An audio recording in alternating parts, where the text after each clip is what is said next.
Welcome to the Java Cafe, Java fam.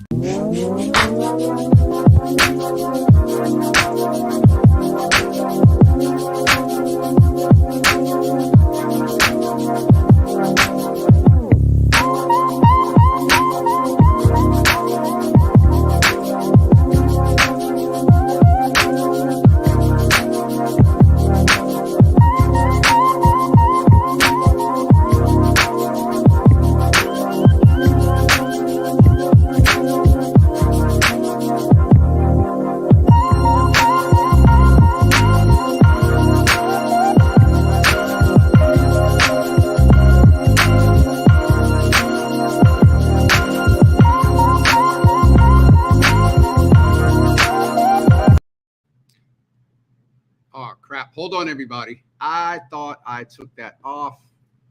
Good morning. Welcome. Today is Thursday, July 7th, 2022, and still about 2 weeks in with getting the date right. As you all know, I am remote, and so don't have all of our bells and whistles. So please excuse that mistake. But we are elated this morning to have a young man with us, and I have to shout out founder of Pure Spark, Naisha Deed, who has been in the Java Cafe plenty of times for making this connection. They're actually having an event on next Tuesday, and we'll talk more about that later. But our guest is coming to Boston to facilitate a conversation. As you all know, we've been moving in the space with Kurt Fonstein around emotional intelligence. And so this young man uses hip-hop to talk about emotional intelligence for Black men and boys. As you know, we had the commission's listening session last night, and Black men and boys definitely need to stay a priority. But they're doing a workshop next Tuesday from 6 to 7:30 p.m. at the Vine Street Community Center.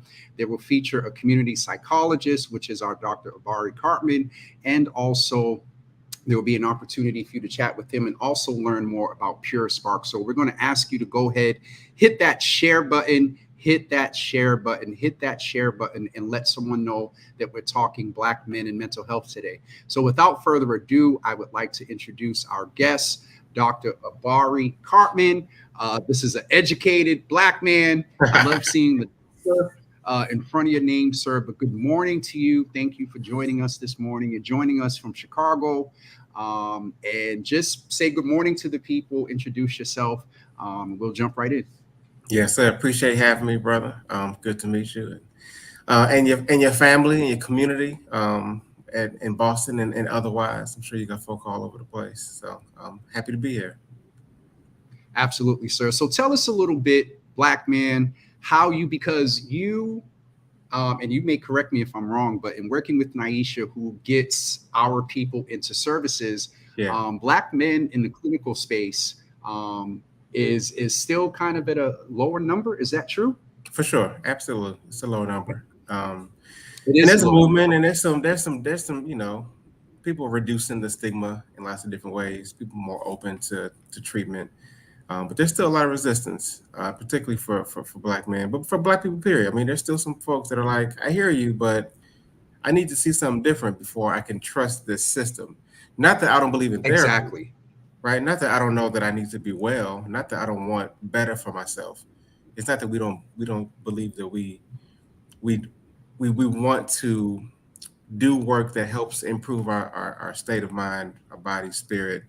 I believe that a lot of the resistance still has to do with the fact that, the mental health systems are a part of the healthcare systems, are a part of the insurance company systems, are part of all the systems that we have justified resistance to, and that it becomes our responsibility as a part of these systems to change the way we do it, and not even change the face of it, not even present a different story, but actually do work to make it for us, about us, and healing in a way that we know we need.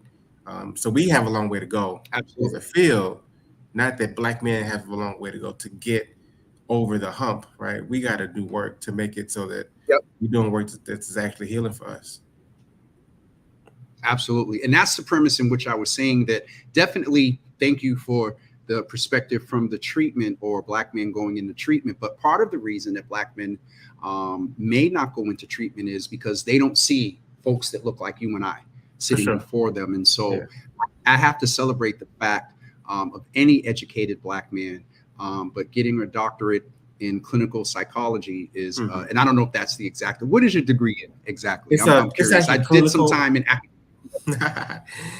I got a degree in clinical and community psychology. So it was a dual degree program. Um, so the okay. clinical stuff is traditional therapy, people are more familiar with that. But community psychology looks at the ways in which individuals and our functioning, our mental well-being is rooted in context. So that the systems around which a community, a person lives influences our mental health too. And so as community psychologists, we look at intervening at that level, not just going and fixing a person and putting them back into a broke system, Yeah. but trying to think about how do you Mhm. systems as a part of what it means to function in this place. So yeah, both. So the Absolutely. clinical and community are both in my background. Awesome. I spent some time at MGH working with Theodore Stern and Greg Mm-hmm. Frachon, and so have some familiarity. But Yeah. and also I had the opportunity some years ago, as I mentioned, to work with the city of Boston from the premise of hip hop. And Yeah. so, Nice. well, wait, before we get into that, so how did you get in? Tell us a little bit about your story. How did you get into the field and decide to pursue? Because it's not easy to Mm-hmm. pursue that doctorate. And so, tell us a little bit about your journey. Well, I didn't know I needed the whole doctorate when I first got in psychology. I was just interested in people, right? I was like, I like talking, I like listening, I like understanding how people work. I always knew I wanted to be a doctor of some sorts. My dad was a chiropractor, so I always had a doctor Cartman in my house, and so I was watching my father do work Mhm. that was healing, that was it was holistic, and I want to be a helper. I always figured that. It was around college application time when I realized I wasn't good at science and biology and chemistry. I didn't want to do all that stuff. But I was always into like Mhm. the peer mediating programs. We had programs that, those high school programs where you go do those retreats and we did a program where we did skits about, issues of the day. So that kind of stuff always interested me more. So I took psych class senior year in high school and started applying for graduate school. I mean, for undergrad in psychology, and that was it. So once I got to Hampton, I went to Hampton University for undergrad, and Okay. I was like, all right, I'm gonna go to college and get out and go work as a psychologist. And they was like, no, you can't. Like, you can't do nothing with a bachelor's in psychology. So I just kept going. I was like, okay, well, go get a master's and get a PhD. I just kept going. I'm also a lifelong learner. Like I love school. Like I Yeah. like learning. I like being around the intellectual, curious, discovery environment. So it always kind of fit. Got you. Got you. Yeah. Now, were you born and raised in Chicago? Yep. Born and raised there. From here, left just for school, came right back So, right after I was done. so where was the convergence on everything that you learned Mhm. in your clinical experience? Why hip hop? And I mean, I can kind of answer it. Why hip hop? And then I want to get into, I don't know if I want to call it evolution because depending on how old are you, if you don't mind me asking, because we may 42. have different points of reference for I'm 42. 42. Yeah. Okay, so about a 10-year difference. So I won't say that hip hop has evolved. Hip hop, well, anyway. How did you get into the convergence of hip hop and a clinical approach? And then we're going to talk about maybe just a little bit of where hip hop is today, because Yeah. some of the messaging, some of the stuff, and the subsets of hip hop now is very different from back in when we started out with positive messages, and it was a violence prevention tool. And so, why hip hop? So part of my upbringing here in Chicago was always arts and culture. I grew up in a house where we played drums and celebrated Kwanzas, and I was a part of the choirs and the band. So I had a house full of music and art and Oh, culture. so you're a church boy. When you said drums, I'm like, yeah, that sounds like church. No, African drums. No. Oh, okay. Kwanzaa. When you said choir, okay, all right.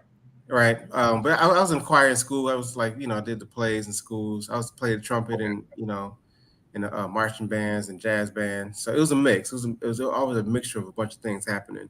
And that stayed with me. I've always been connected to art. I'm a photographer. I still play music. I still, what I'm saying? Music has always been a part of my life.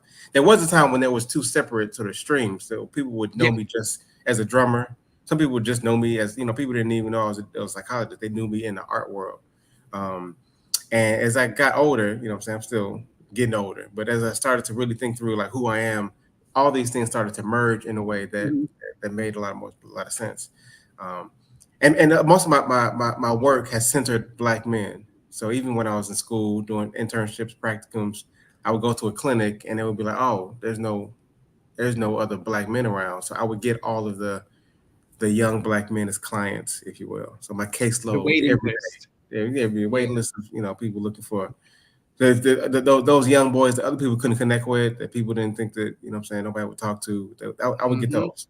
So that became my career, man. That became my whole world was young Black men in therapy over and over again. So a book came out of that, and then people started to call me for workshops, and then I would go to I would get called to come into schools. I wrote a book because I don't like talking. I'm talking all the But time you now. just You know what I mean? you like talking.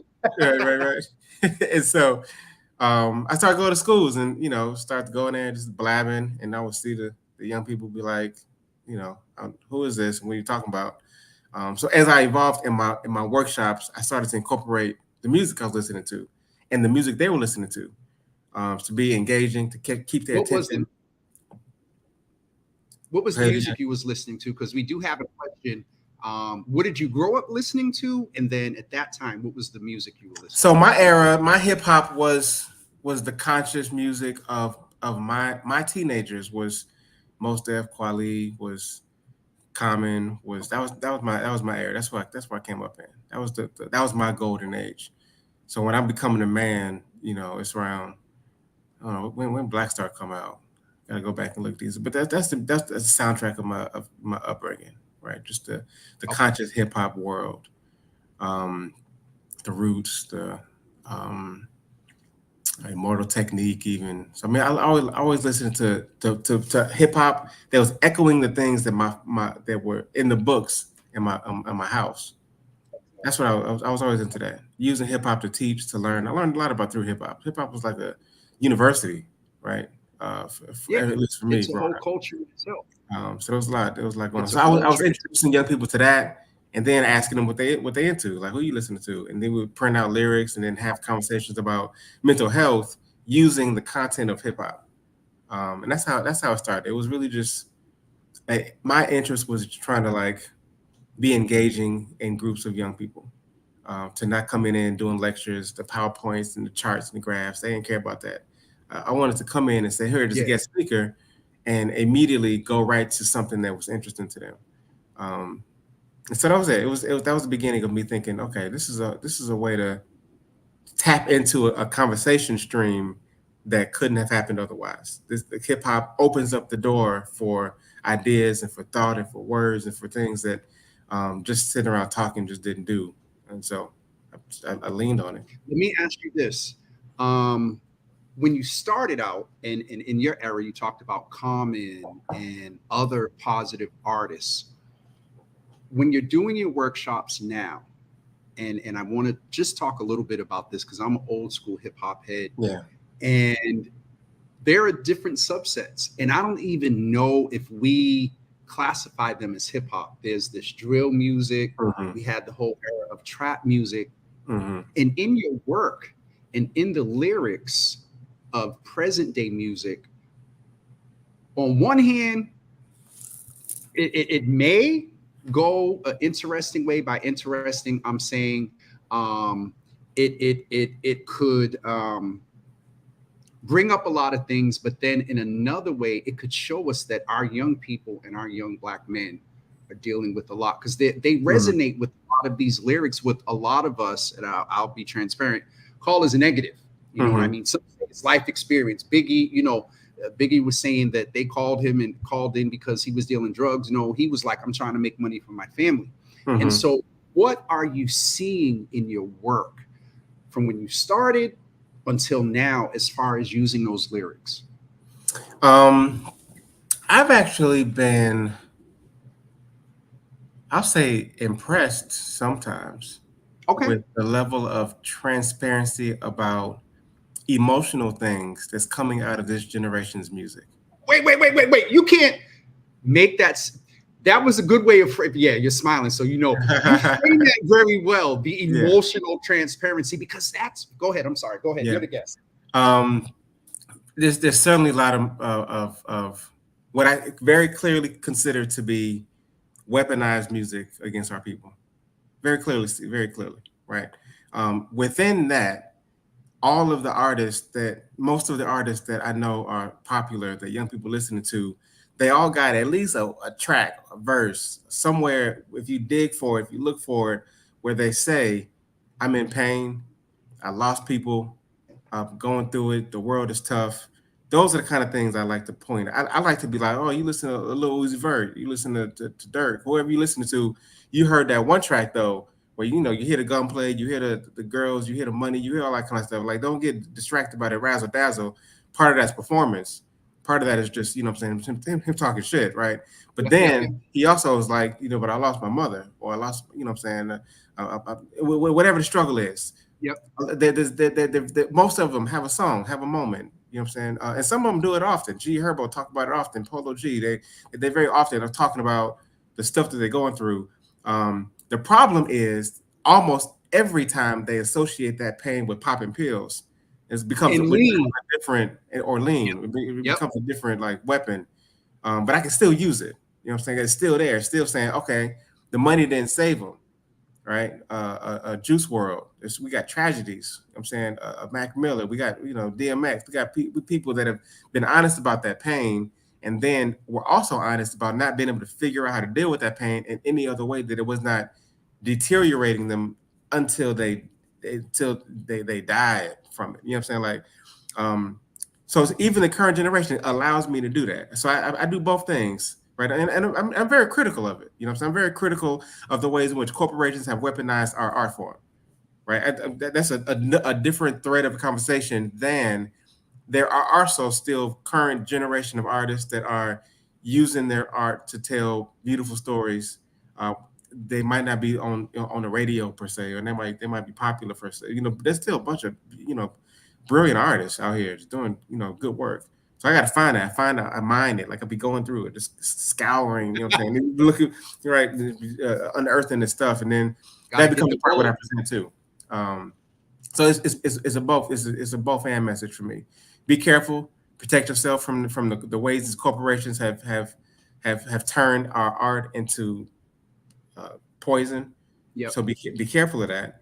And there's still ways to tap into the power of spoken word, or the oral tradition of storytelling, certainly of the power of rhythm and frequency and sound to uplift, to bring power to self and to community. I use hip hop for all of that. There's medicine and there's poison right now in the generation. I ain't got to go back to the old days for good stuff. It just take a little bit of more work to find it. Yeah. And once I can find it, I can say, well, now let's have a conversation about why this not on the radio. And what's that? Why is one thing popular and another thing not popular?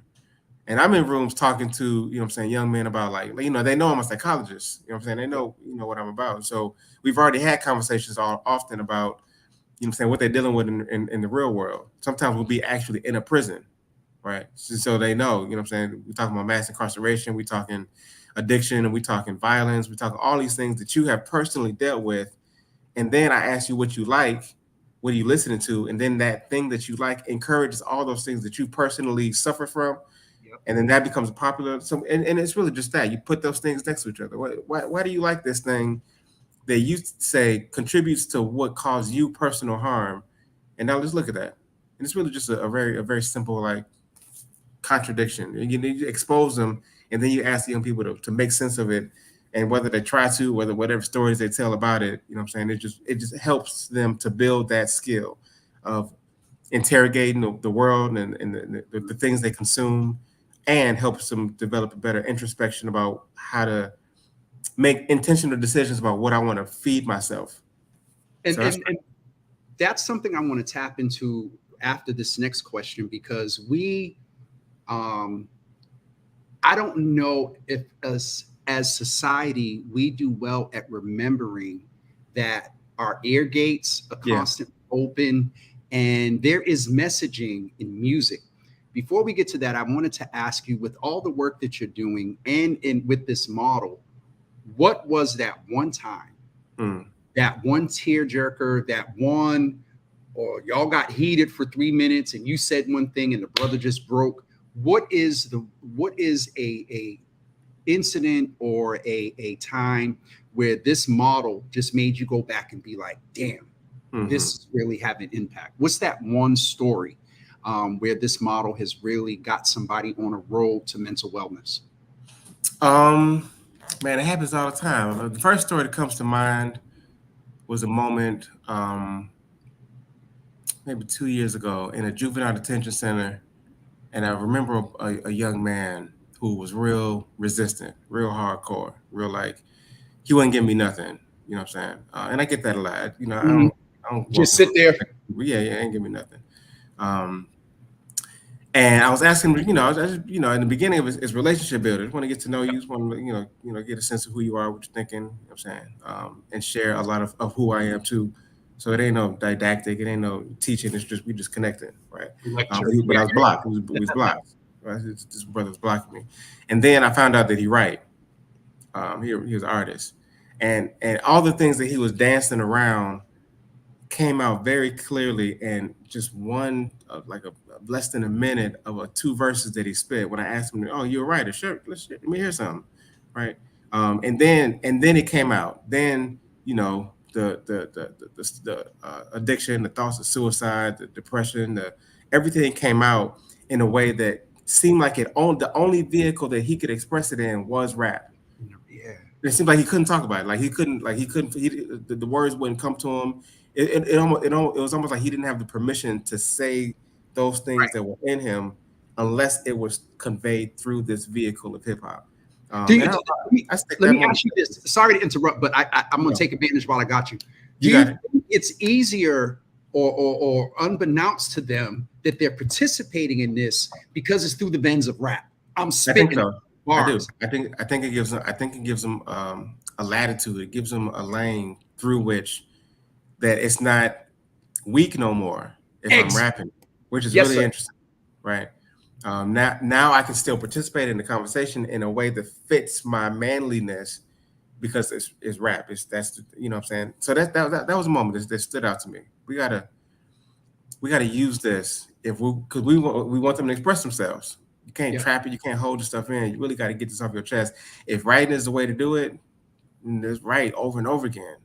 Get in the studio. You know what I'm saying? Because the studio and the vehicle of rap is also connected to, commerce. It's also a way out, right? So it just there's a bunch of different things that art form allows a permission to talk about things that, again, I don't think would happen otherwise. It just wouldn't even happen. How important is it that not just through this model of hip hop, but just in general, and we talk about this often. I've had national conversation on Black men and mental health. Yeah. We do it locally with Naisha and our other partner from Dee Dee's Cry. And we talked about weak. How do we begin to destigmatize addressing our mental wellness or maintaining our mental wellness and then addressing our mental illnesses?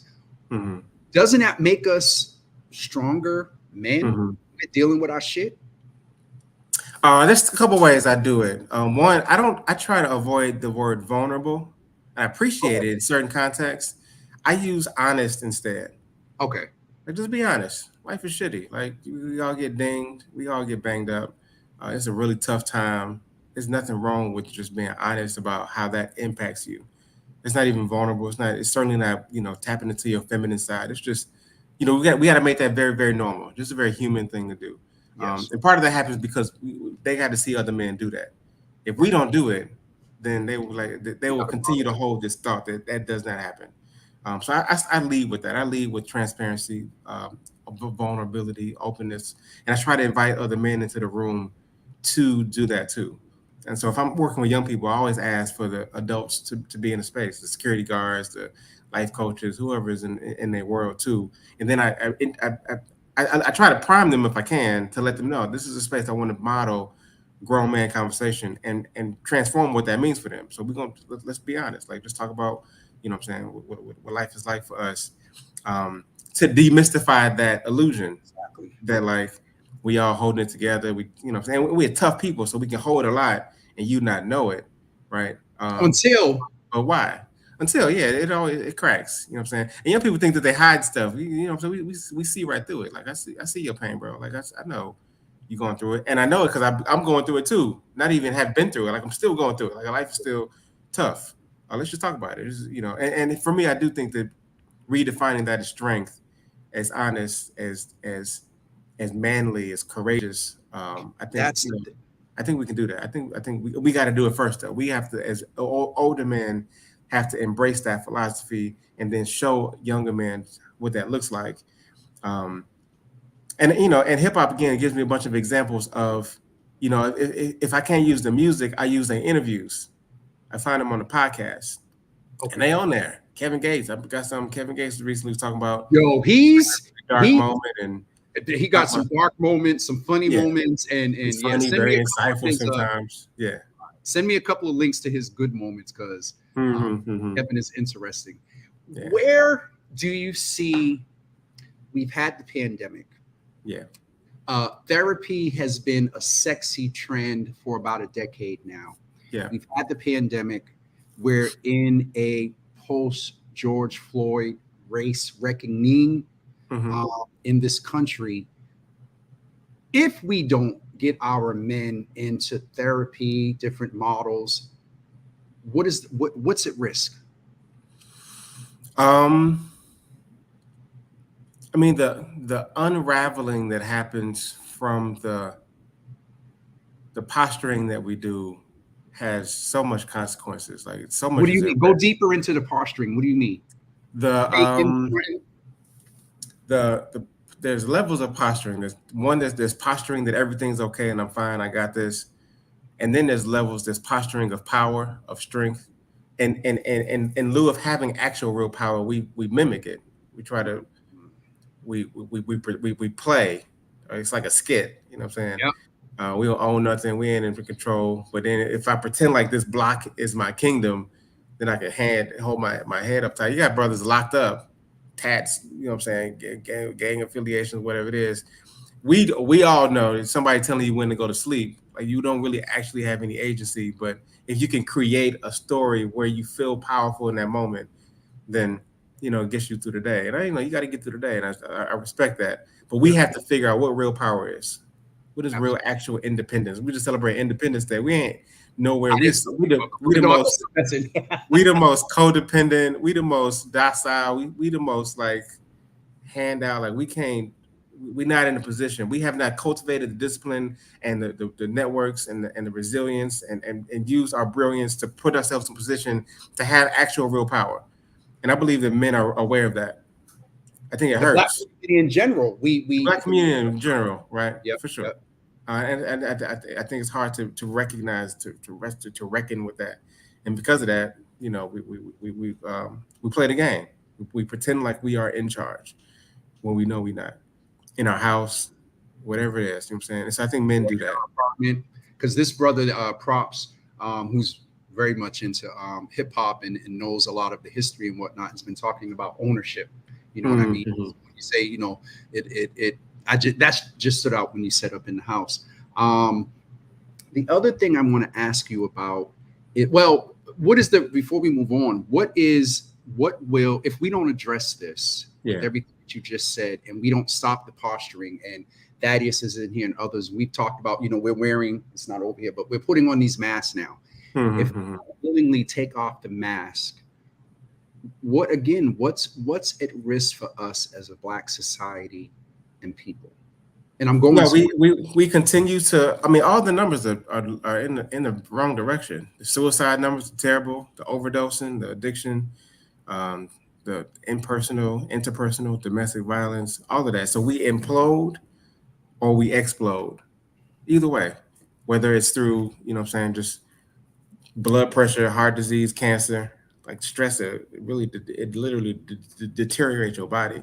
Or we explode. I think a lot of the violence we see in certainly Chicago, Boston, other places, the increase in violence is an explosion of a unwillingness to wrestle with the internal emotional discord, the dis-ease on the inside. It shows up.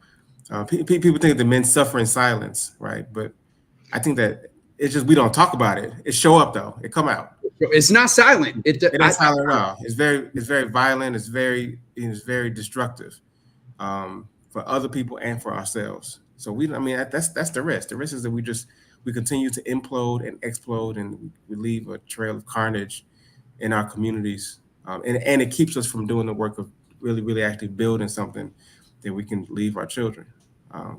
Absolutely, they're stuck in place. I have a comment here that says the issue with posturing and pretending of power, Black women and wear the scars. Absolutely. What's your response to that? No, that's it. That's exactly it. Plain and simple, no commentary. That's just it. Period. That's absolutely it. Yeah. What about the other brothers? Because, and I hear what Heidi's saying there, but from a peer level, you talked about violence. You talked about domestic. You know, domestic violence is not just hetero, male or female. And so what about those scars are peer impactful? Speak to the kind of peer love that Black men need to have for one another. It's essential. It's essential. The thing that we get, and I'm working with a lot of young men that don't have fathers. Right. And so that missing link of a man loving you, affirming you, caring for you is a part of filling in some of those gaps that we all got. We all got holes. We all seeking. We all trying to find peace. We all trying to figure out why we're here. Some of those questions can be answered when you go internally and meditate and be mindful, but some of that has to happen in community. Some of that has to happen in relationship, because we interdependent people. Yep. We a community folk, and so those peer-to-peer relationships with brothers, that brotherhood, many of us need it because we didn't have fathers to model that first affirmation, that first "you belong here, you worthy, I see you, brother, because I am you." Yep. We can replace that to some degree with brotherhood. I think that the brotherhood becomes a way for men to have our own space, to see each other, to affirm each other in a world when we're not getting that from other places. And we can't expect it from nowhere else. We can yell Black Lives Matter all we want, but what I'm saying, some people ain't gonna never see us. They designed to not, what I'm saying, everything crumbles if we assume our power, if we figure out for real. We've done so much damage to women, it's hard for them to affirm us sometimes. And I understand it. So we have to create those spaces for ourselves. It's got to be us. Ain't nobody finna come save us. Ain't nobody gonna come tell you, give us. We don't get that pat on the back. You doing good, bro. Like, we have to find ways to affirm ourselves, support each other, and then from there, from that relationship, from that base, begin to push each other, to hold each other accountable.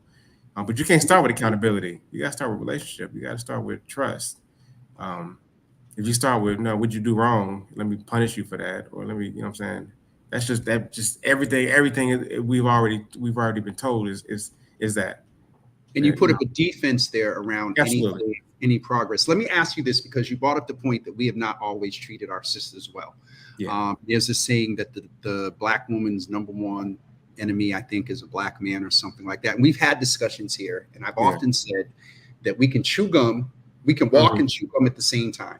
We can protect Black women and then assert and stand on our kingship. What is it that you would say, because there are a lot of mothers and women in here right now, there's this old thing, and you'll probably smirk when you hear it. You're just like your father. Yeah. But they always hear about their father talked about in the negative. Men do have a responsibility. In community, some of us are, surrogate fathers, uncles, godparents, and whatnot. But when that situation is not available and there's only the woman, and let's be real, as you said, baby daddy issues, supervisor issues at work, misogyny. What would you say to the women who are raising princes and kings around affirming them versus their frustration coming out, maybe? That's a really important question. And again, I completely understand the disappointment, the anger, the hurt. I understand that. Um, I just think that we all, but certainly women, have to be careful what they say about men in general that their sons are listening to. They, yeah, I hear these like throw them all away kind of comments from women that have sons. And whether or not they own your Twitter or not, they feel the impact of this sense that men are just discardable. That we got to start from scratch. And if we're gonna start from scratch, those boys are it. Your sons, your nephews.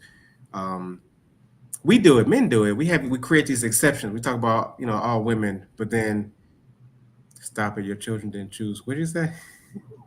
That's Pastor Marion. We've been talking about the impact of the Supreme Court decision, and there's some personal accountability Sure. that some brothers are going to have to take now because abortion is no longer in some Yeah, states. yeah. That's real. As a birth control option. So I just popped that up there. But go ahead. I'm sorry. So yeah, I mean, I think that I could there's lots to complain about. I think that there has to be intention to create the deliberate communities that we need to reinforce the ideas that we support. And so how do we do that though? Because the Black Panther, they attempted to. I think right now with how do we do that? Because that's something that I've been thinking about, of not being dependent on government or corporations. How do we get back to a village, man? I mean, it just takes some work. I mean, and it might not be. It's certainly not going to be what it used to be, right? It's the different ways we connecting virtually right now. It might be a virtual village, right? If you're a mother with some boys and you say all the niggas ain't nothing, I can't find no good man nowhere, right? Part of that is because there's not there has to be intention. You got to go find some good brothers to be mentors, to be coaches. There's good men out here. There ain't no perfect man, right? We all working on it. We got some, we made mistakes for sure, but there's men out here that are really trying our best to be good, to do good work. And I believe the same energy that it takes to say throw them all away, I think can be used to go find those communities, to go find those men, to connect to them, to encourage them, right? It's the same energy it takes to complain, it takes to just seek. So I believe in that. I believe that we got to, I can complain about all of it. I don't trust, and men are saying some stuff. I don't trust women. They gold diggers still. I'm still hearing that kind of stuff. Wait a minute. Hold on. Because I was waiting to bring this comment up. So Uncle Thaddeus, you also have Black women in hip hop saying they want a certain type of man, old school thug, roughneck, new school, all a six figure. Yeah. What's your response to that in the context of, men not being perfect? We were talking about the messaging in hip hop. He makes a good point here. Well, I mean, there are always going to be some women and some men that say all things. So part of what I'm saying about the intention is that you got to go find those people that are in alignment with what you want. I'm talking to men that say, these women out here, they want something from me. I can't trust them. I only want to sleep around their house. They're gonna steal from me while I'm sleeping. And I'm like, who are these women? Who are you talking to? Where are you seeking them at? Where are you going to meet your people? What are you vibrating to attract a certain type of people? There's some ownership to what you collect, what you bring, what you know what I'm saying? If I am surrounded by just beautiful quality, intelligent, forward, supportive, loving women. They're everywhere. I'm in a relationship now, but I meet women still. I know women. I got friends that there's good women, right? Just like there's good men, there's good women. And so whatever your view is, part of that has to do with what you put out or where you go. Or what you allow in. Or what you allow in, for sure. Right? What boundaries you put up or don't, all that kind of stuff. There's an interaction, there's a relationship between what you put out, what you get back. And we have to take ownership. We can't blame all men, all women, all white people, whatever it is. Like there's always going to be some folks that's going to be doing dumb shit. And there's also good stuff, good people, good music, good food. There's always good stuff. Yeah. You got to go find it. You might have to go a little bit further. You might have to work a little bit harder. You certainly can't sit at the house and wait for them to walk in your door, right? If you just at the club, if you just man, go to the lectures, go to the community events, go to the churches, go to the stuff where people, you know what I'm saying, you want to find somebody that's into what you into, go to that place. They there waiting. This is about to turn into a Java After Dark, but I'm going to behave. And we may need to have you back for one of those. So there's a couple of messages in here before we get ready to wrap up. Can you speak to, on two levels, can you speak to women? And you just really talked about, there was some gems there to, put yourself in environments where you can attract certain type of men. There's confidence and things like that. But what is it that you would say to dads that may be listening right now? Let me also say this. This is a hard one. And it's not the parents that limit the access. Mm-hmm. Children, because y'all ain't together no more. Mm-hmm. What do you say to that? That's tough for me. I got two boys, two different mamas. That's my world. Okay. Right. Yep. I've had to learn how to co-parent well. Yes. And that's a whole nother Zoom. That's a whole nother Zoom. We got to work. We need good models for that. We got to learn how to communicate. Men have to learn how to submit, to yield to the power of women in that situation. We have to make better decisions about the confusion that we create that causes the drama. On both ends. On both ends. Yeah. I lead with men. I talk to men. Yes, sir. Women got to have their spaces where they hold each other accountable. I create men's spaces. Yes, sir. That's my target. I don't tell women what to do about nothing. You're never sell me. We're gonna live a long time, sir. y'all work that out, right? But we got stuff. And part of helping women work that out is knowing that we doing it, right? I'm focusing on us as a model for what it means for us to build towards community, so that when y'all have y'all sister spaces, these are the kind of things that we need to talk about, right? Y'all can sit in the sister spaces and blame us, and we can sit in the men's spaces and blame you. I want to demonstrate that what we're doing is laser focus. What can men do differently to make sure that we are not creating the drama? We are not creating the confusion. Part of that is very, very simple. Sometimes, just men have a hard time creating that boundary. You're not interested in the mama. You still, you got to go visit all the time. You got to go see her all the time. And you're like, all right, let me go slip in there every once in a while. And then you be like, why she confused? Can we have a real conversation? Why you mean, why she confused? I told her I didn't want to be together. Okay, yet every other week, you know what I'm saying, you slipping in. You got to be responsible. You got to have the discipline to prioritize your children, to not give her any reason to remove access. That's a whole session in itself. There's not enough time, and I really want to get you back on a Java After Dark so we can have the fact that you're laughing, you know what I mean by that. It's 9 o'clock hour. That's right. It's too early for all this, bro. What you talking about? But I really, and I'm not going to be there. You see, I'm out of town. I'm not going to be there next week, but I want to thank, and she's in the room, I have to thank Naisha D, founder of Pure Spark. Listen, if you guys are in Boston, you get to experience this young man live and in person. I'm telling you now, you need to go. Naisha, let us know if folks need to register, just so you have an appropriate amount of whatever supplies and stuff you need. But don't forget next Tuesday, July 12th, at Vine Street from 6 to 7:30. This great young man, a clinician, community person, a dad, a partner, an artist, a psychologist, and my son. It's just good brother. Is going to be there with our young people. Is there anything that we did not cover today that you want to share? In general, or just in reference to next week?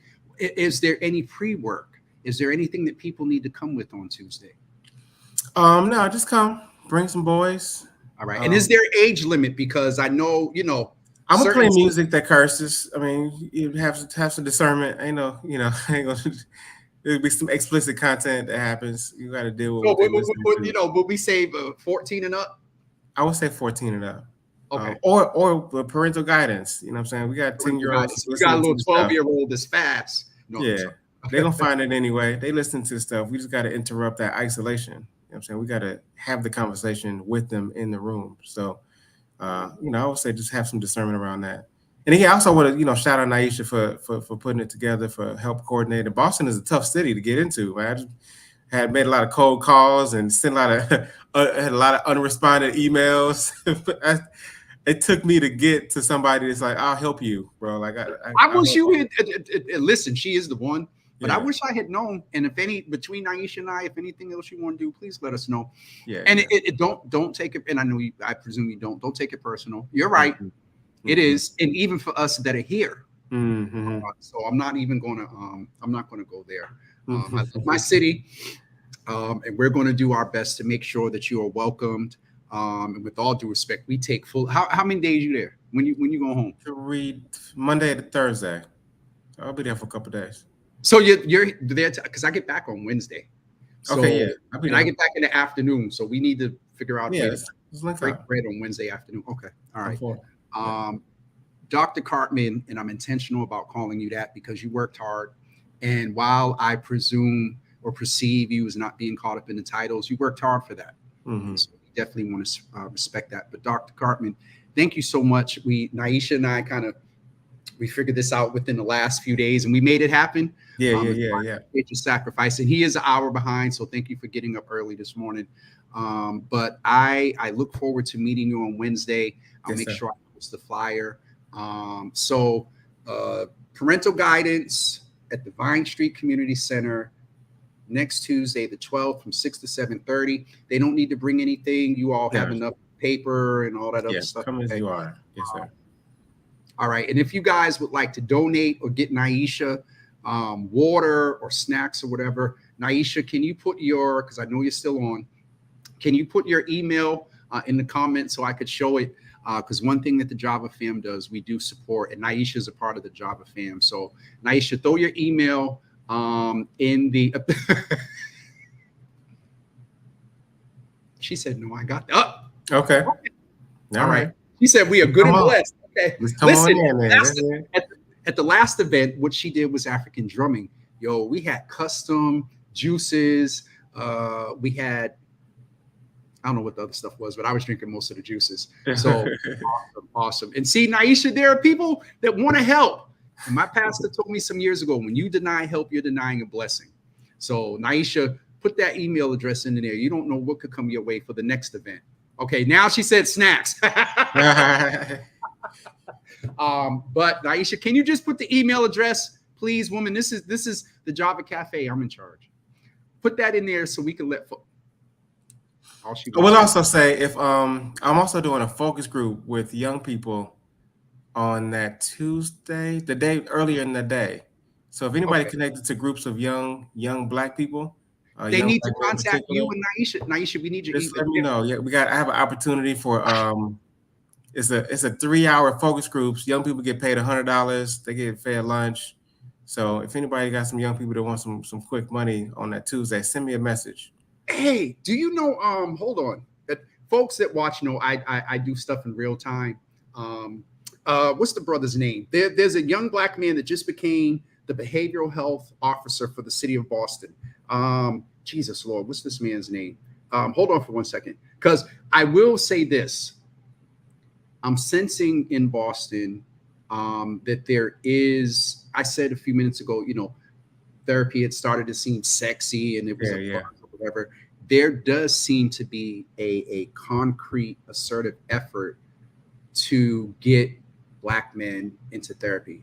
Aisha is obvious of that, but the city just appointed, what is this brother's name?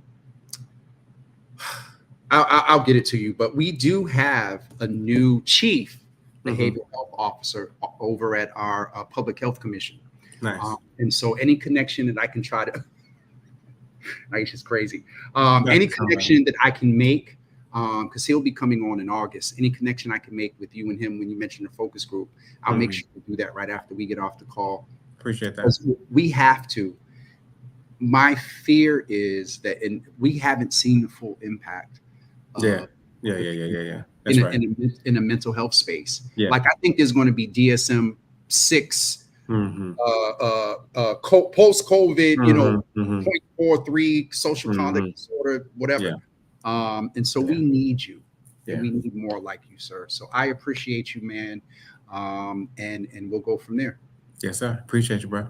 All right, sir. Thank you so much. I'm going to go pay some bills, and we'll make sure that we stay in contact. I got your email address.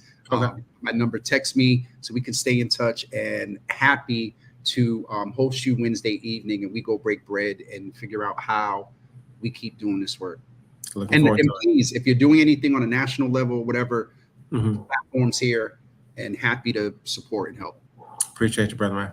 Thank you, sir. Thank you. Thank you, bro. Listen, you all, that was one of, we've had some clinicians in here, but he dropped the N-word, said shit, all of that. So, and this is the type of clinician and demeanor that I'll be careful with my words, that some of our Black men need to see and need to encounter. And so if you had, Naisha, if you ain't said a word, real life. And so just let me go back here since we got her to do it.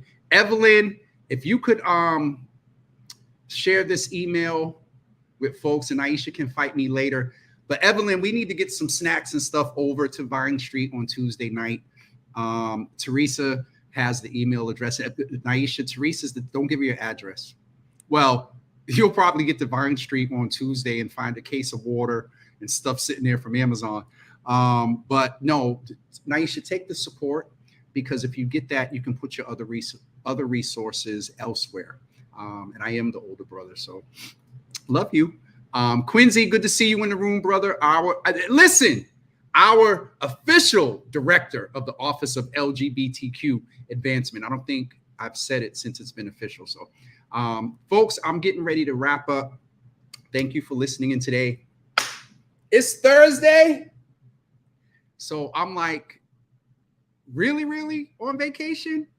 Friday, Saturday, Sunday, Monday. So you all have an awesome weekend. Oh, no, what's today? Thursday. It's my Friday. Have a great weekend. Take care of yourself. As Quincy often says, drink your water.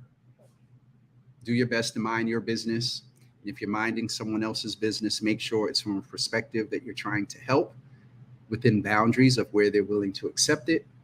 And Teresa, email Naisha, or Naisha, if you want to type it in right now. I'm telling you, don't play with Miss Teresa.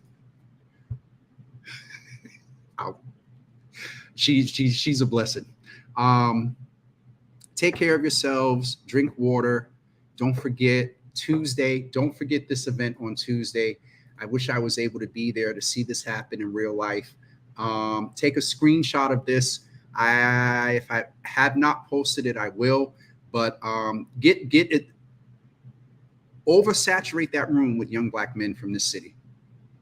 Like, let it be that they only had standing room. Remember, we're still in COVID, so with precautions, and have your mask on if it's. But let's show up. And I can't let the part go by where he talked about it's hard moving in Boston.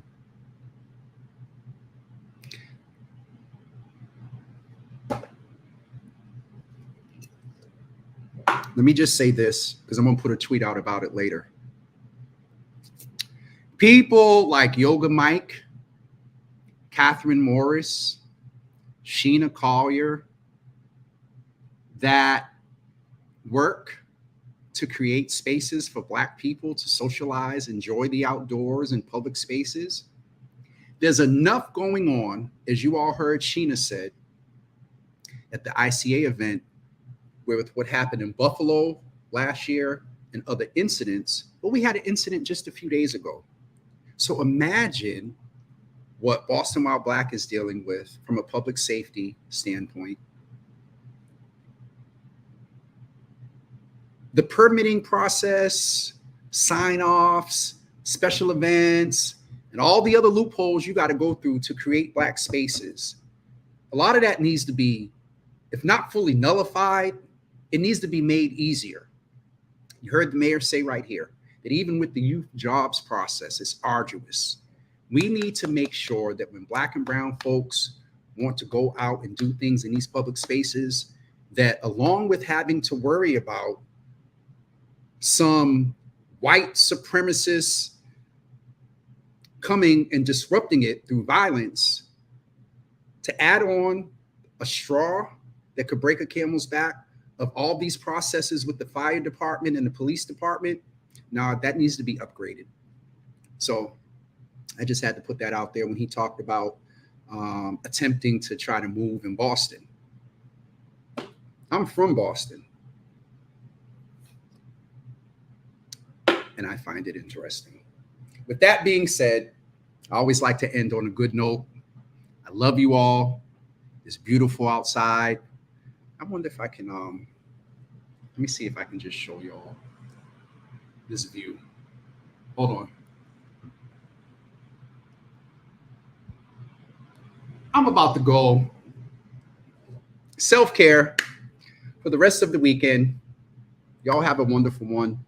And don't forget Tuesday, don't forget next Saturday, the family reunion. I see a couple of comments here, and then we're getting ready to wrap up. Thaddeus, thank you. Love you, brother. All right, I'm getting off of here. And